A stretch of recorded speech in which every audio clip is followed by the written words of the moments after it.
Hello everyone, I've got a really simple lesson today using Excel. It's transferring data from a website into a spreadsheet. This is one of the cool things I've learned with Excel, and I just speak from experience because in the past I would go to a web page and manually type in the data into a spreadsheet, and after I learned this it saved me a lot of time, so hopefully you'll get the same thing from it as well. So what we have here is a spreadsheet from the race results from the 2016 Daytona 500. So if you don't know, I'm a big NASCAR fan, and that's how I like to think I got a lot of applying race data into spreadsheets is how I got really good at Excel. So racing may not be your thing, but if there's anything out there on the internet that contains data, whether it's another sport, NFL, baseball, it doesn't even have to be sports related. There's a lot of data out there.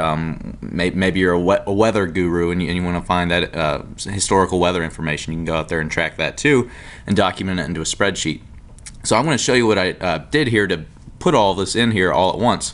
I'm going to create a new spreadsheet just so I can start from the very beginning and show you exactly what I did. So I'm going to go to the website where I want to put my data into Excel, and in this case I'm using racingreference.info, very informative website for NASCAR and other types of races, but it's got a ton of data in here as well. So there's two ways to do it. I'm going to show you first the way I was taught to do it is the link right here, or copy the URL link right up here. And then if you go back to Excel, in this new spreadsheet we have, what we can do is go to the data tab right here, then select from web, and it's going to ask us to put in the web address. So I have copied it and I'm just going to paste it right into there, select go.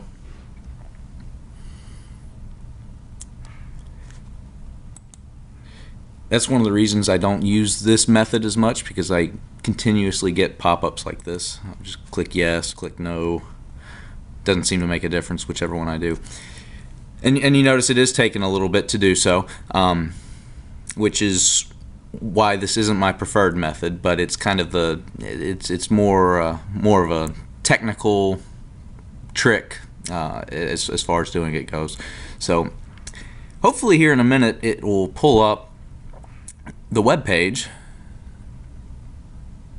I didn't plan on it taking so long, so we'll give it just another second here.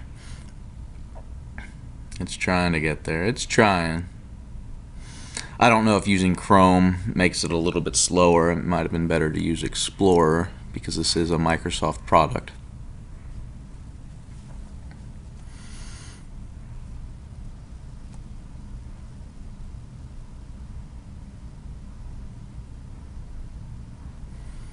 Okay, I'm going to give up on this and go ahead and click cancel. The reason why I don't do that one too often is because it can take a lot of time like that. So here's a lot simpler way to do it. Just go to the information that you want to copy. I want to copy all of these columns right here, and I'm going to go all the way down to the 40th place finisher, and just at this point you're doing a Control-C. Then you go back to your spreadsheet and you can do Control-Paste. So I'm going to do the Control-V shortcut, and there it pulls in all the information with just a couple clicks of a button. I don't like how that's formatted though, so I never do just Control-Paste. What I'm going to do is I'm going to select Undo, and instead of doing Control-V, I'm going to go to Home, select Paste here, Paste Special, and select Text right here. What this is going to do is it's going to get rid of all that formatting, and it's just going to literally paste in the text of that information. And I'm going to delete the top row there, and then I've got all the column headings nice and neat.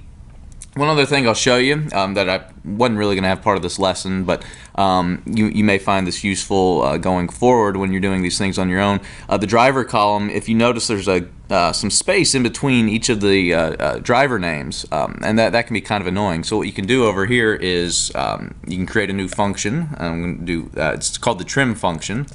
So type in trim, parentheses, and then now it's asking for the text, so we're going to select cell D2 with the first driver right there, and then close parentheses, hit enter, and as you see over here it got rid of all the spacing. And then I can do that exact same thing for all the other drivers just by moving my cursor to the bottom right hand corner of the cell and wait for that black cross to show up like it is now, and just double click and it does it for all the other drivers.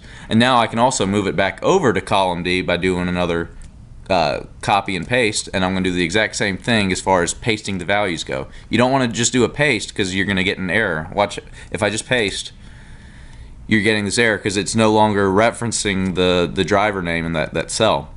So if I do an undo and then paste again, but this time do paste values as I did earlier,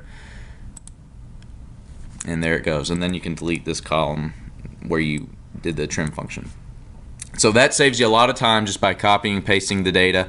Sorry I couldn't show you the other way, but maybe if I come across that again, I can show that to you. But this way is a lot simpler anyway, so that's the way I would do it. The next video, I will use a VLOOKUP to find some other cool tricks based off this sheet. So if you're looking to learn how to do a VLOOKUP, stick around and you can see the next video. Thanks.